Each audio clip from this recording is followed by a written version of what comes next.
Dieu avait fait l'homme à son image. Son but était qu'il lui ressemblât, qu'il devînt semblable à lui. L'homme devait être un temple où Dieu peut habiter. Il devait devenir la demeure permanente de Dieu. Le Dieu saint voulait s'allier l'homme de la manière la plus intime en faisant habiter en lui son amour. Sa résurrection offrait à la nature humaine libérée de toute faiblesse de la chair la vie même de la divinité, la vie divine de l'esprit. Son ascension, qui le faisait entrer comme homme dans la gloire de Dieu, devait faire jouir la nature humaine d'une communion parfaite avec Dieu dans sa gloire par l'unité de l'esprit.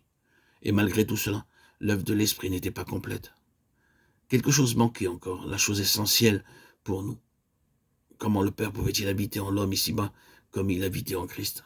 C'est à cette importante question que répond la Pentecôte. Le Saint-Esprit, issu de l'essence même de la divinité, est envoyé sur la terre avec un caractère nouveau, avec une puissance nouvelle, que jamais encore il n'avait revêtue. Lors de la création, Dieu l'avait envoyé comme esprit de vie. Pour la création de l'homme en particulier, il avait agi avec la puissance divine, qui avait fait de l'homme un être à la ressemblance de Dieu. En Jésus-Christ, il avait été l'Esprit du Père, qui ne le lui donnait pas avec mesure. Jean 3, 34. Nous avons là à divers degrés les manifestations d'un seul et même Esprit. Ensuite vient une nouvelle et dernière manifestation de l'Esprit de Dieu, dès longtemps promise. L'Esprit qui avait habité en Jésus-Christ et qui, pendant sa vie d'obéissance, était si parfaitement uni à son esprit humain qu'il était devenu un avec lui et par là même devenu l'Esprit de Dieu homme. Jésus-Christ, homme, en entrant dans la gloire de Dieu, en participant à cette vie de l'Esprit où Dieu habite, reçoit du Père le droit de répandre son Esprit sur ses disciples, ou plutôt de descendre lui-même en eux par l'Esprit et d'habiter en eux. L'Esprit vient alors comme l'Esprit de Jésus glorifié, offrant un caractère nouveau, inconnu auparavant, parce que Jésus n'avait pas encore été crucifié et glorifié. L'œuvre du Fils et la volonté du Père sont accomplies.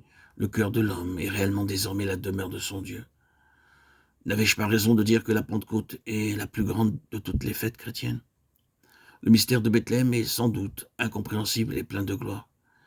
Mais quand je le sais par la foi, il n'y a rien là qui ne me paraisse possible.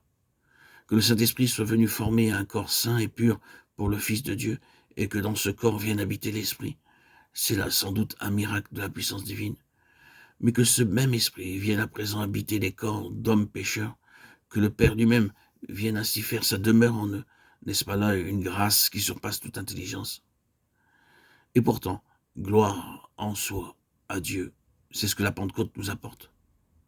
Oui, répétons-le encore, la naissance du Fils de Dieu revêtant notre chair à Bethléem, la condamnation et la mort auxquelles il s'est soumis en se faisant notre garant, sa résurrection qui lui donne droit à la vie éternelle comme premier-né d'entre les morts, et son entrée dans la gloire même du Père, tout cela n'était qu'autant d'étapes préparatoires pour emmener la consommation de son œuvre. À la Pentecôte commence à s'accomplir cette parole. Voici le tabernacle de Dieu avec les hommes, et il y habitera avec eux. Apocalypse 21, 3.